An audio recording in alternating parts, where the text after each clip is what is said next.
Thanks for sticking with us, or welcome along if you just tuned in. You're in the right place for some football conversation. We're live until 8:30 tonight, and then the boxing takes over. Martin Kieran's come from the commentary box to join us. It must be so nice for you to commentate over the kind of goals that you used to score. I've never scored, maybe as a schoolboy, I might have scored a goal in the playground. It wasn't a serious question.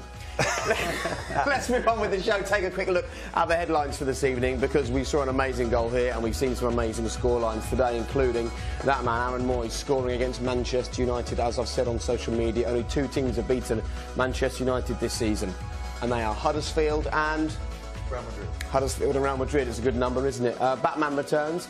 Michy Batshuayi came on, scored a goal once again, and was busy on social media after that as well. So it was a good day for him with a couple of goals. And Fox is fixed. Maybe there should be a question mark on there rather than a statement, because of course we saw this last time they had a new manager. They won their first game in charge with the new boss. Today that man was Michael Appleton. Just what the future holds for Leicester. We'll talk about that during the show as well. But first, we can only start in one place, and that's Huddersfield. It's half time, it's 2-0. I'm absolutely beside myself. I've lost my voice. I think I've burst a wood for still in my neck. Can't believe it. Absolutely fantastic goals. Aaron Moy, just hit it, flew straight in, and then Dipwacha held off his man really well, smashed it home. 2-0. Good. That was one of the greatest performances I have ever seen from Huddersfield Town. That is how you play against a top six side. David Wagner got his tactics spot on today, and United just didn't have any answers. They threw everything at us, including the kitchen sink. They just couldn't find a way through. Town was superb today. We've just beaten Man United, and we thoroughly deserved it. Everybody, every single player gave their all, played out their skin. Absolutely amazing. In fact, bring on Liverpool next week. Town are back. Love that, the confidence of a newly promoted team. And this was a tweet from Sir Patrick Stewart. He actually sent this at half-time in the game, so maybe he was living in the future because he knew what was going on. So happy and so proud, he says. And there is something about this confidence that promoted teams bring with themselves to the Premier League, isn't it? They just sort of remarkably pick up where they left off the previous season. Well, it is remarkable. They've already got more points than I thought they'd get for the whole season. It's right? Been, I mean, to beat Manchester United today, I mean, what does that do for your confidence? Yeah. You know, Wagner will feel now that his players are Premier League players proper. Because when you come up, there's that suspicion in the back of your mind, do I belong at this level? Well, now they surely do, and that is a brilliant result for them tonight. But Mourinho, I can't help thinking, you know, leaving Rashford on the bench and Mkhitaryan, he's got really what he deserves. He's taken away some of the freedom from this team. He put the handbrake on them. It's not a tap you can turn on and off, and they couldn't respond today with enough to beat a Huddersfield United in just a couple of moments. But first, one man who has to take so much credit for the way things are at Huddersfield is David Wagner, and this is what he had to say. This is a very, very proud moment. We all together know how huge this win is for us, Huddersfield Town, that we've beaten Man United. I think it's very important that we all together are very humble, that we are very realistic and have no unrealistic expectations. I think we work with this football club now nearly since 2 years on the extraordinary, day in, day out, but we cannot take these performances for guaranteed. And this is very important that we stay humble, totally humble. This brought us this little bit of success which we had so far in these 2 years, and this is nothing we will change in the future. He's so impressive, isn't he? He went in there and made such a difference, and I like the fact that he goes and beats Man United, and the first message is stay humble. He's not going to allow his players to get carried away, is he? Well, they can't, can they? I mean, you know, as a newly promoted side, they've got that confidence, that run of results, and that breeds confidence to the team. Home form is crucial as well to a side that you would almost, as a lot of people have, written them off as relegation teams straight away. So, yeah, keeping a lid on it and not getting too excited or carried away is a sensible approach, I'd say. You know, the Premier League, you can get brought back down to earth with a bump. Just like that. No, but not with that type of man. Look, everybody's trying to overplay football, you know, too much possession, too many passes, but these guys give themselves a chance. They outworked Manchester United today, and that's why they won the game. Mourinho said that after the game they deserve to win, and I think just through sheer effort and good organisation, the manager's terrific. You know, they press, they work hard as a team, and it's a remarkable achievement for a team just to come up to beat a Manchester United who have so many top players is an incredible achievement. I think next up though, Jurgen Klopp is Liverpool away. Liverpool, yeah. And you know, that's someone he's worked alongside, and that was a great occasion. So we'd be wanting to keep a lid on things because he knows next week it could get really worked at Anfield. Two men who know each other's games inside out as well. Loads of comments actually coming in on social media about Huddersfield. Helen Armitage, best result ever. I'm a Huddersfield fan. I'm over the moon with today's historic results. Sarah Collinson, living the dream. Happy Huddersfield fan tonight after an historic 2-1 win at home to Manchester United. They're all using the word historic, the Huddersfield fans. I wonder what word the Manchester United fans would use to describe that game. Here are the thoughts of Jose. When I lose matches, I like to lose matches because the opponent was better than us, had more quality than us. When you lose a football match because of attitude, that's really bad. And I heard that Ander Herrera is in the flash interviews, and he's saying that the attitude and the desire was poor. Oh my God! When a player says that, and when a player feels that, I think they should all go to the press conference and explain why. Because I can't explain. Not holding back. That's a clear message to his players, and they'll see and hear that from him, won't they? Well, Sir Alex used to say, you know, when we used to play in games like that, concentration was the most important thing, and it is. And if Manchester United are going to play Huddersfield, the only way they're not going to win the game is if they're not prepared or they don't put that effort in. By far the better team technically, but that's the beautiful thing about this league, that you can almost get outfought, outworked. And I think it kind of, you saw with Leicester, you know, a couple of seasons ago, it almost creates its own momentum. And Huddersfield today, they did it against one of the best teams in our country, Manchester United. And I think that will hurt Mourinho more than anything, the fact that they were outworked. And didn't bring the effort that they normally have on any given game. We saw that with Crystal Palace against Chelsea last week, didn't we? The first half, you know, talent-wise, ability-wise, Chelsea should be wiping the floor with the greatest respect to Palace, but because they didn't put the effort in, didn't put the work in, very much like what Mourinho has alluded to there, you're going to get beaten by sides. Reputation counts for nothing when you play in the Premier League. That's the beauty of this league. You have to earn the right to be champions. They didn't play like champions today, and that would have embarrassed Mourinho. There'd be an internal discussion about attitude and application. And is that a smart move from him? Well, we've seen in the past, he's been critical of players. It hasn't always ended well for him or the club he's been at. It is a smart move because it put it out there, make it public, and then the fans will be insistent that they give everything they've got to give in every football match, and that's the only way. And it was always going to be the way, because if you look at what City are achieving just across the road, the noisy neighbours, they are playing a brand of football now which looks like it's going to make them champions. But there's a long, long way to go. Of course, we know that, but they've got to match that with a pragmatic approach which they've showed recently at Anfield. But somehow, for me, that sort of stopped this juggernaut of Manchester United moving the way it was supposed to. He tried to switch it back on today, and it didn't happen, and maybe he's a part of that problem himself.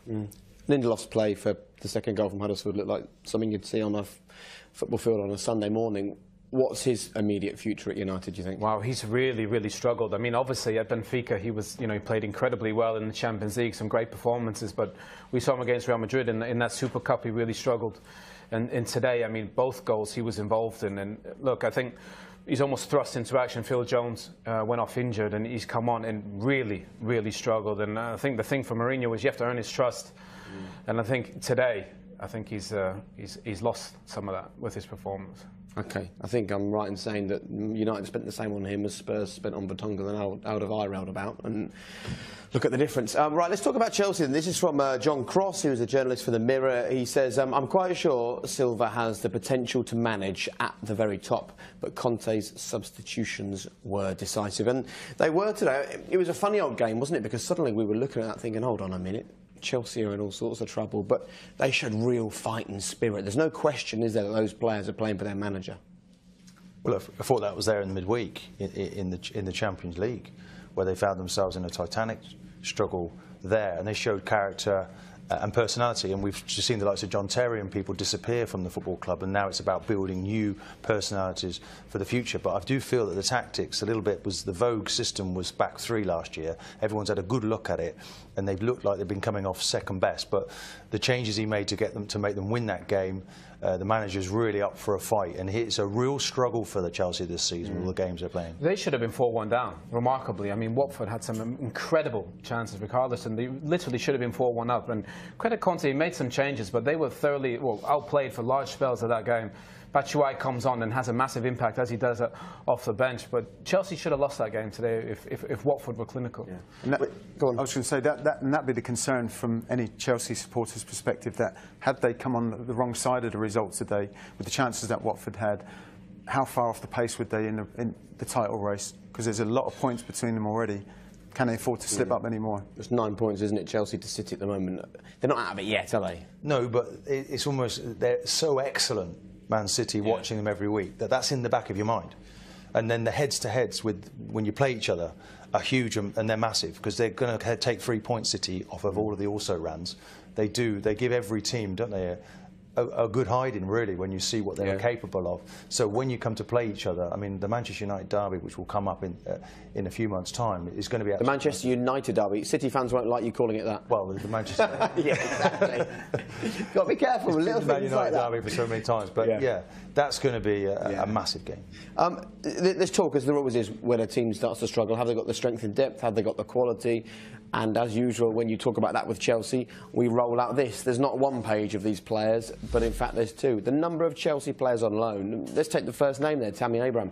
If you're scoring for goals... Why is he not playing that? I don't understand. Why would you loan him? Just keep him there. It's just what they do, isn't it? It seems to be the way that they work. They put a player out to see if they're good enough, and it's worked for Christensen. Maybe it'll work for Abraham. There's also players that have left the club that you would say that are performing now at other Premier League sides, that you'd question whether they were getting the starting lineup as well. There's a lot of players there. It's quite a remarkable number of players. And when you're dealing with so many players, it's no wonder one or two slip through your fingers. And I think Abrahams is one of those. Loftus-Cheek, you could say, is another one. And if he's saying he hasn't got players available, well, who's allowed those players to leave the football club? Because, you know, someone else must be making the decisions of personnel leaving the club to go on loan. Is it healthy for a club to have that many players on loan, some of whom, of course, are on loan in the Premier League and can play against Chelsea's rivals and can't play against Chelsea? Jake, they shouldn't be allowed to have 35 players on loan. It shouldn't. Why not? The Premier League shouldn't allow it. Why? Because those players should be playing in small teams that need quality offensive players. Well, they are, but they're on loan from Chelsea. No, but they should play there full time. I know they get, say, 20 grand a week, some of these young kids, but it's not beneficial for their career. How many of those kids you never really ever hear from? Marco van Ginkel, how many times has he been on loan? He's been there for about 5 years, and he's been on loan about 4. They should be able to accumulate, is the word, that many players and have them on loan. I just don't agree with it. I think the Premier League should find a way to affect that. I don't think it's right. I think, though, it's a legacy of the financial fair play, where they tried to stockpile players 4 or 5 years ago, and with the youth team players that they bring through. Every time you watch the 18s, the 23s play, they're the best there is, alongside Man City. And you'll look at those players and you cannot believe that there isn't light at the end of the tunnel for those players. Why they're not making it in. And we are seeing players that are potentially good enough, but they need their manager to believe in them. And Conte doesn't really seem to believe in the English way. Christensen is a youngster that he's coming through the club, so he will play young players, but it almost needs to be forced to play a player. Supporters want to see homegrown players that come through the club playing in the first team as well. I'm sure they do. Yes, they want to see the stars there, but getting that balance, you know, some of the great sides that we've seen in the past have been a good mixture and combination between signing quality players but having some homegrown talent. It makes everyone feel proud within the club, doesn't it? When one of the youngsters come through, when you came through at Bayern, people are, look, it's one of ours. He's coming through. You've got to give people that feeling at a football club, because they go into work every day working with nurturing these kids, and they never then end up in the first team. These young kids, Dele Alli, that's the pathway you should follow. If you're 18, you should be playing men's football. You should be playing League One football, and then you should kick on. When you're 20 or 21 playing in Chelsea's second team, whatever it is, it's too late. It's too late. You need to be playing men's football at 18. And I think for these young kids, rather than being big academies, they should be playing in teams like the MK Dons or something similar, and be playing men's football every week. How old were you when you won your first Champions League? 20, I think. But you know what? No, but Jake, you know what? I played men's football. I played the equivalent of League One. I came out of the youth team and I played the equivalent of League One, men's football. So it was really difficult, older men, and the games were competitive, and you could get relegated in that league. So you had to learn a different style of play. A better system. There's a lost generation, I think, from 18 to 21. These kids need to be playing men's football straight away. What's the answer, though? You know, if Chelsea have got the money, Chelsea have got the players. What's the answer? They do need to go out on loan, but much younger, because we've got to create the realism when you go out on loan and you're in a dressing room and people are talking about bonuses and paying mortgages and all the rest of it, we need to win today, it's life and death, you wake up and you realise the reality of it all. When you're just cocooned at the football club at Chelsea, you know, when everything's done for you and you're playing occasionally in the 23 game, there's nothing on it. There's no edge to it. No. You're right, there's no edge, there's no competitive element. And football at this level is about competition, you know, and that's where you see there's a lot of great young players in academies that are good ball players, but when the competitive part comes around, they're not there. And I think it gets lost. You know, you need to kind of work on that. And I think from 18 to 21, if they're not getting that week in and week out, how are they going to find a way to work on that? It's not just Chelsea, though, is it? It is football everyone, now. yeah. It's football now. You know, like young lads are playing that nice possession football without a real edge to first-team football and playing against senior pros that have been around the game for a long time and having that real competitive edge to it. And it probably doesn't help that footballers who've not played a first-team game or played 1 or 2 first-team games for top Premier League sides are sold for 15, 18 million pounds. That only adds to their desire to nurture these players and sell them for big money, doesn't it? Right, we're going to have to take a break. I'd love to talk about this for another half an hour, but I can tell you that Stephen Davies is on his way up from the Southampton dressing room, the victorious captain today. Was that your sign for substitution, Martin's like, that means I'm afraid so, but not quite just yet. Get your 3-word match reports in. We'll read out some of those after the break, and the Saints captain, Stephen Davies, is in that seat in a couple of moments. See you in a second.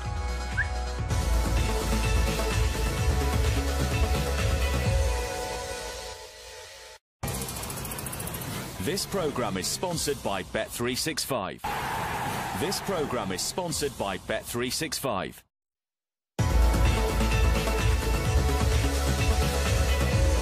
Welcome back. It's time to talk about Southampton with their captain. Thanks ever so much for coming up and chatting to us. You haven't even had time to put your trainers on. You've still got your socks on, actually, haven't you? You've not had a shower yet. Still in the kit yet. What a way to win a football match that goal was, eh? Yeah, it was a great piece of individual quality. I think worthy of goal, worthy of winning any game, and obviously a very important game for us with the results that we've had recently. Frustrating game for long periods. They're a hard old side to break down, West Brom, aren't they? Yeah, listen, you know exactly what you're going to get. They're going to make it difficult for you to break them down and try and close the gaps.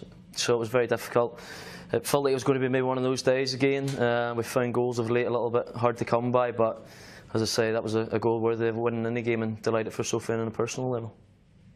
As a player out there today, Stephen, as the game went on, how did you feel that, you know, the match was going to pan out? Did you have that belief as a team and as an individual player that that goal was coming? Yeah, I think we did. I think we kept trying to do the right things. We controlled the game for large parts, tried to get in the right areas. Obviously, Bertie's hit the post in the first half, Charlie then in the second half as well. A couple of half chances in between times as well. So you have to just keep trying to get in the right areas, keep trying to do the right things. And obviously, the goal went against the grain in terms of the individual quality, but delighted for him on a personal level. A very important 3 points for us. Do you think sometimes when you guys have so much possession, remarkably, I mean, you guys almost had 70% at times in this game, do you think sometimes it's hard to find the balance between possession but then still penetrating at times and getting in behind?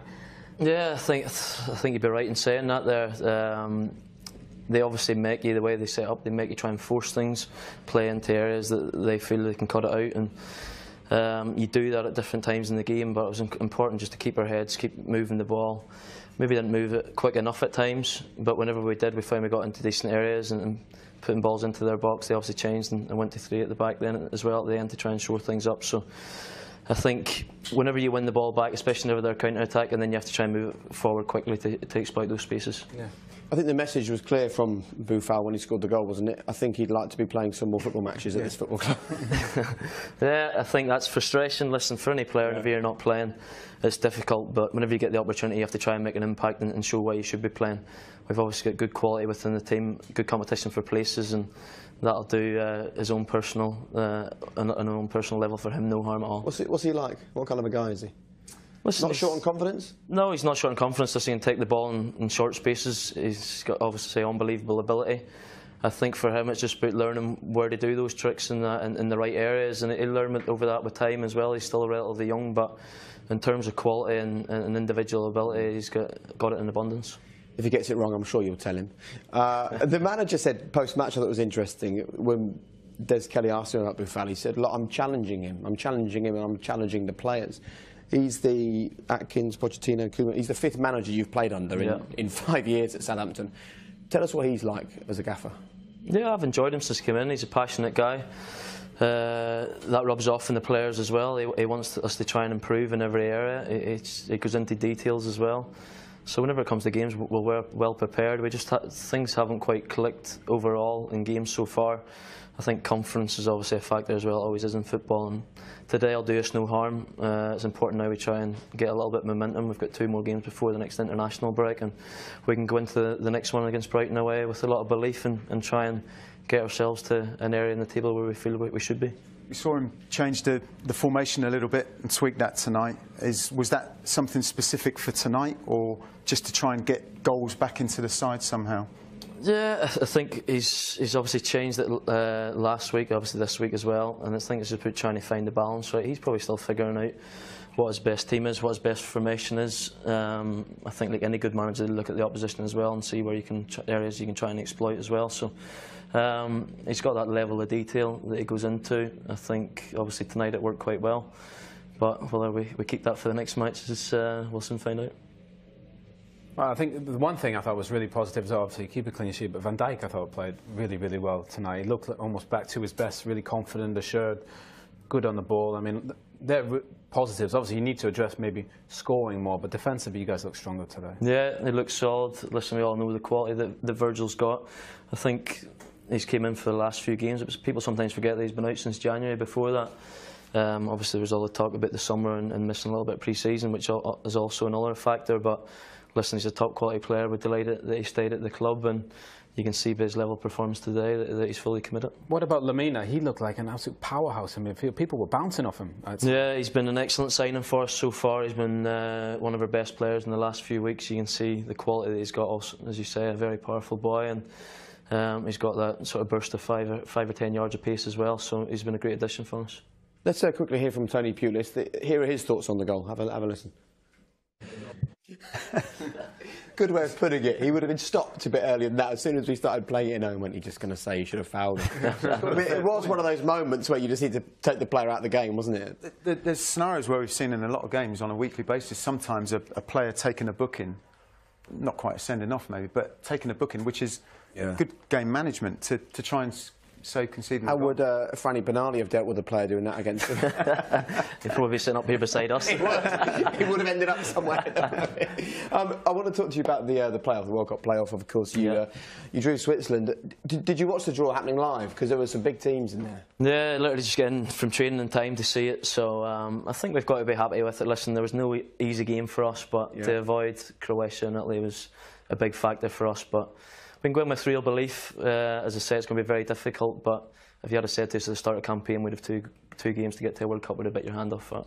And you know, when you're in and around the dressing room and you draw a team in a cup or something, the next morning you can chat about it in training. What are you all on WhatsApp sharing your thoughts about the fixture and stuff? Yeah, we've got a WhatsApp group between the boys, so there's been a little bit of chat and that, obviously, in the fixtures. Very good. And that'll be Cap 100. It will, yeah. Especially, it's going to be a special night. Hopefully, another memorable night. Obviously, back home in front of our home crowd. So, hopefully, all the boys can come through unscathed. Obviously, I don't know what Johnny Evans has done today. I haven't had a chance to pop in the dressing room and see, but hopefully, it's nothing too serious. Get on WhatsApp and find out, hey? I mean, that put you what, 3rd highest cap player? Is that right? It will, yeah. It will. So is there? Well, seeing the miles that you cover on a pitch, Stephen, I mean, your energy levels, I mean, that's a massive plus that comes to the side. So, you know, your fitness levels won't be a problem. How long would you like to go for? Listen, as long as I'm enjoying it, we've been in a great place. It's been a great journey the last few years with the experience at the Euros, and obviously if we can achieve our dream of getting to the World Cup, then that would be massive as well. And I'm always very proud to play for my country and would like to play for as long as possible. That must be one of the most pressurised situations, having a knockout, you know, to get to a World Cup. I mean, do you approach it any differently, the game? Listen, I think it's going to be a little bit difficult because the game's on the Thursday, so we don't have a lot of preparation time going into it. So that might not be a bad thing, though, hey? Just get in and get on with it. Listen, we always enjoy going back home. We've got a good record at home as well, so it's you never know. Obviously, the draw, whether it can work in your favour playing at home or away first with away goals. But if we can get ourselves in front and give ourselves a foothold in the game, going out there with something to hang on to, then we'll be in a really good position. Good man. Look, thanks ever so much for joining us. Pleasure. I'm well aware you still haven't had a shower since the game finished, so we're going to let you go and get yourself sorted out. Thanks ever so much. Cheers, Stephen. A round of applause for the winning captain today. Stephen, thank you very much for joining us. Thank you. Stay there for about another 10 seconds. Oh, 10 seconds. We'll sort of get the mic taken off in an elegant way because you are actually attached to the chair. Right, stay where you are. In a couple of moments, we're going to have the final part of this evening's shortened Premier League tonight. We're going to be talking about owners, football clubs' owners, and if you could give yours one message, what would it be? We'll also talk West Ham and share your 3-word match reports. See you in a second. Thanks very much. Good man, lads. Thank you.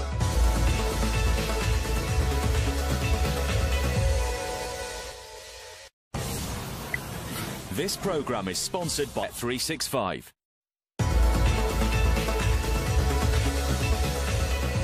Welcome back. Lots of 3-word match reports coming in. Michael Appleton says Foxes never quit. I'm assuming that's someone pretending to be Michael Appleton on Twitter rather than the real one.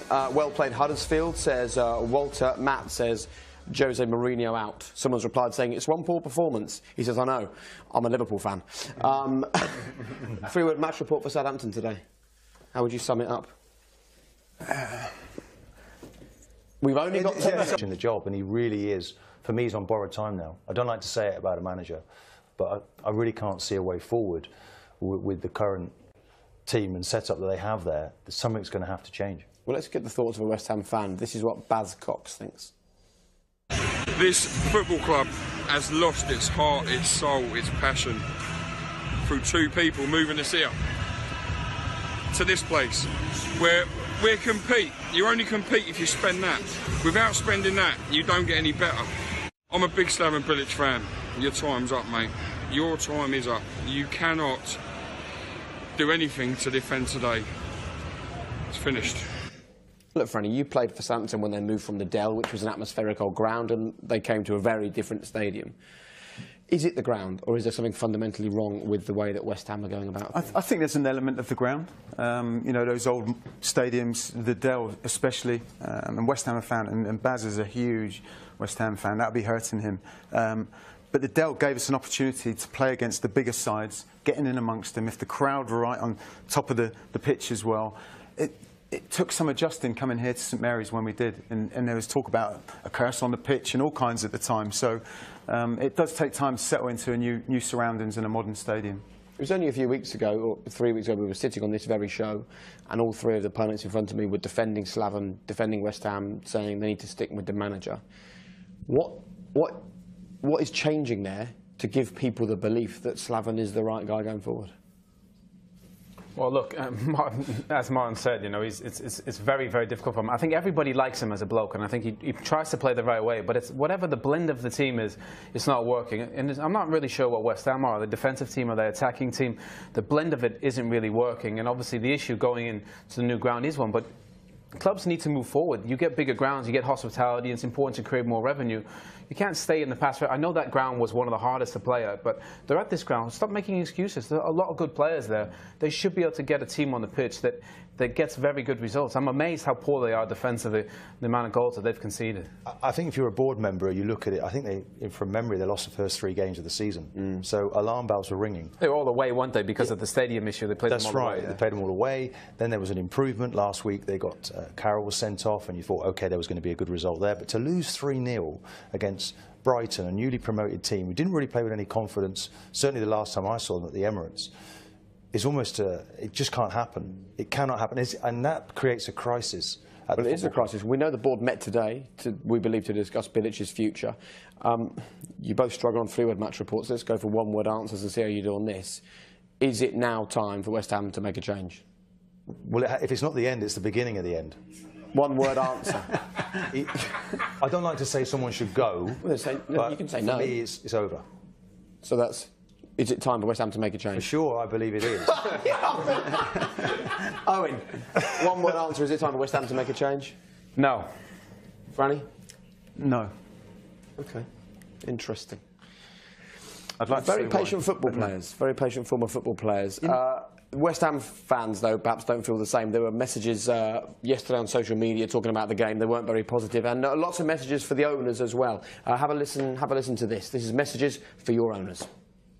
Hi, it's John here. I'm a Spurs fan. My message to the owners would just be keep doing what you're doing, producing great young players, investing in youth, and don't get sucked into paying inflated fees for mediocre players like so many other clubs are doing. A message to the owners, keep being in the background the way you have been, because you don't hear the Glazers talked about anywhere near like they were when the purchase first happened. I think the main thing is keep backing Jose. You know, we haven't liked the manager change over the last few years, or we were used to the Ferguson consistency. Regardless of Manchester United's success, I will never ever like the Glazers. I will never ever support them and never ever give them my backing. If Swansea's Facebook page had an owner relationship status, it would be "it's complicated." Dean Oil, what a guy. Started out owning a card factory, turned it into owning a football club, and we'll be forever grateful. So Dean, from me and the thousands of other fans, here's one you made earlier. I love that. It's a strange thing, isn't it, being the owner of a football club, because when it's all going well and you're spending a lot of your money, then it's great. As soon as it's not going well, the fans have got very little patience for you sticking around. What, in your eyes as an ex-player, what makes a good owner, do you think? Someone that doesn't get involved? Someone who just spends all their money? Yeah, I think it's you know, putting your faith and belief and trust in the team that are running the football side and the off-pitch side. And I don't think anyone would, from a player management side of things, would want an interfering owner and almost like dabbling and having too much of a say in team selection and things like that. Yeah. And whether that goes on at this level now, who knows? But it's someone that would put the money in, like Sir Jack Walker. That's almost like the romance of it years ago, wasn't it? You know, like someone that was just delighted to have seen the success, putting his money in, almost letting everybody get on and deal with it. But he picked the right manager, didn't he? The single most important thing is to pick the right manager and then let him manage. And if you don't like him, then you make the changes.